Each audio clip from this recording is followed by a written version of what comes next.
Bismillahirrahmanirrahim. Assalamualaikum warahmatullahi wabarakatuh. Alhamdulillah alladzi anzalas sakinata fi qulubil mu'minin.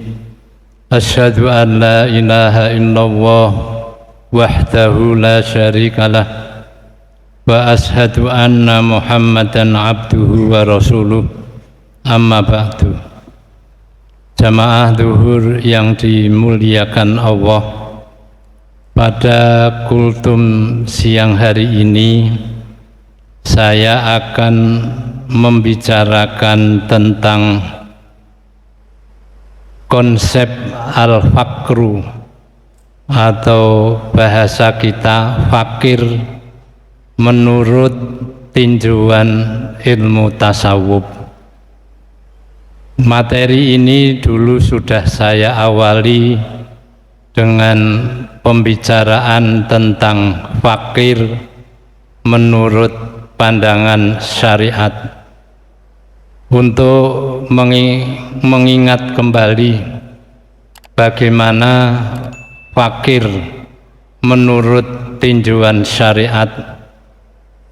Syariat menjelaskan bahwa fakir itu adalah orang yang tidak mempunyai kehidupan atau penghasilan, sehingga tidak bisa mencukupi kebutuhan sehari-hari. Saya mengalami peristiwa di satu malam hari. Pada malam hari saya punya toko kecil yang saya tutup setiap jam 9 malam. Ketika saya mau menutup toko, tiba-tiba ada anak kecil lari manggil saya, Pak, beli. Saya lihat anak itu anak kecil yang usia kurang lebih 10 tahun. Saya tanya, beli apa? Tumbas uwos kalih tigan, Pak. Ya. Beras berapa? 1 kilo. Kemudian telur berapa? 1/4. Uang yang disodorkan kepada saya 10.000. Dari uang 10.000 sendiri, kalau kita lihat dari yang dia minta, sudah tidak mencukupi untuk apa yang dia sampaikan. Saya jawab, iya, saya juali 1 kilo dan telur 1/4. Anak saya tanya, Nang, kowe wis mangan kawit ndek esuk? Dereng, Pak, wong bapak nembe mantuk. Jam niki kula disukani arta 12.000. Ibu nembe badhe masak. Sehari belum makan dan orang tua datang ke rumah hanya membawa uang 10.000. Itulah orang fakir. Itulah orang yang tidak mempunyai penghasilan tetap untuk memenuhi kebutuhan sehari-hari. Itu namanya fakir. Maka dalam hal bagaimana kita bersedekah, agama menganjurkan untuk lebih mengedepankan pemberian itu kepada fakir miskin. Kenapa? Karena mereka orang yang lebih sangat membutuhkan.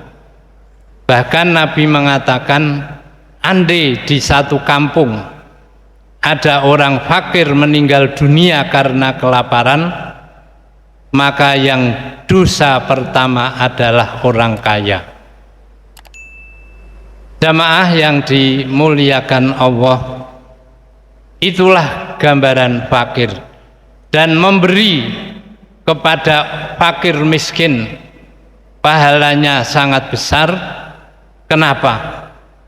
Karena kalau kita memberi kepada orang-orang fakir miskin, kita tidak pernah akan atau tidak mempunyai pengharapan untuk mendapatkan imbalan apapun dari orang tersebut, karena orang fakir miskin tidak mungkin bisa memberikan imbalan kecuali berkata matur nuwun dan mendoakan.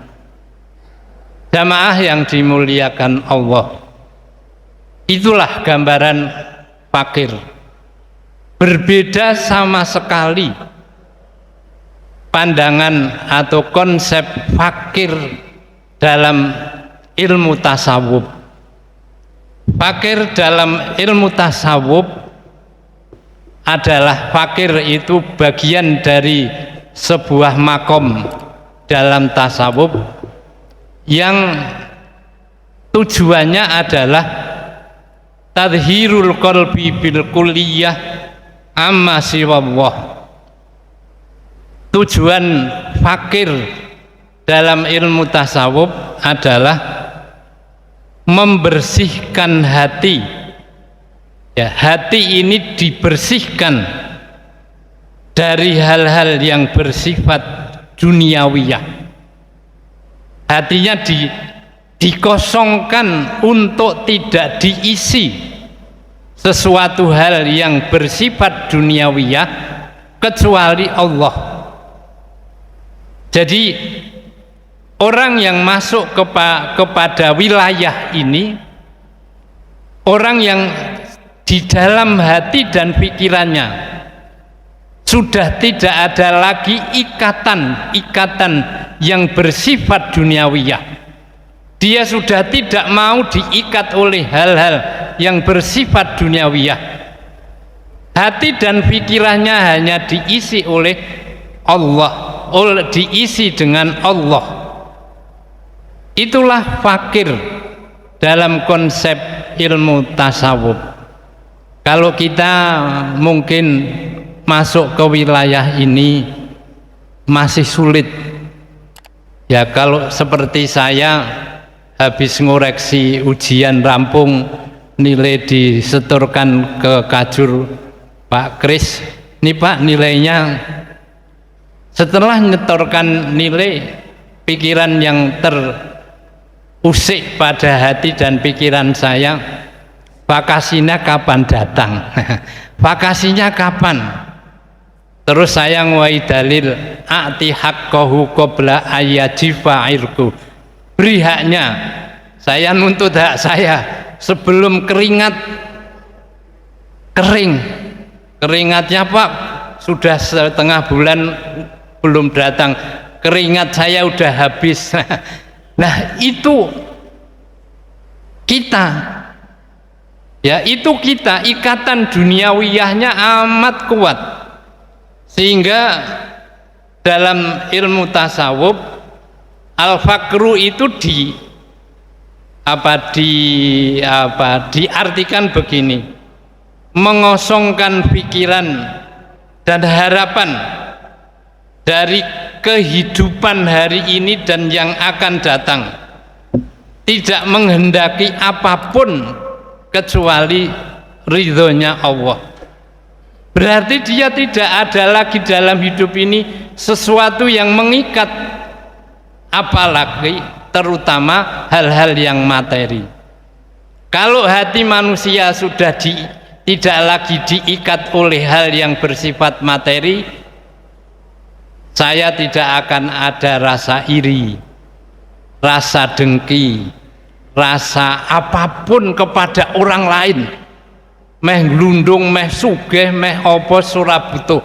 Saya tidak mikir itu.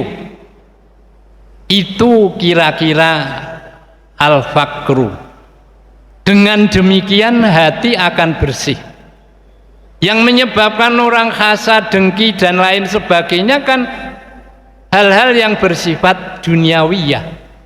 Kalau itu dikosongkan dari hati dan pikiran, adanya dengan orang lain salam, damai, tentram, baik, maka akan lahir antara saya dan panjenengan innamal mu'minuna ikhwah.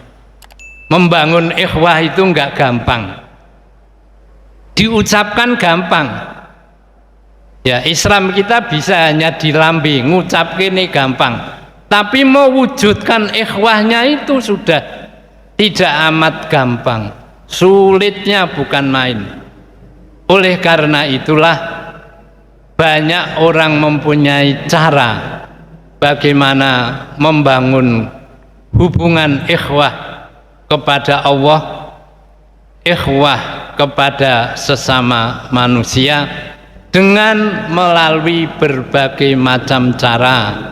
Di antara cara inilah yang dikenal dengan cara tasawuf.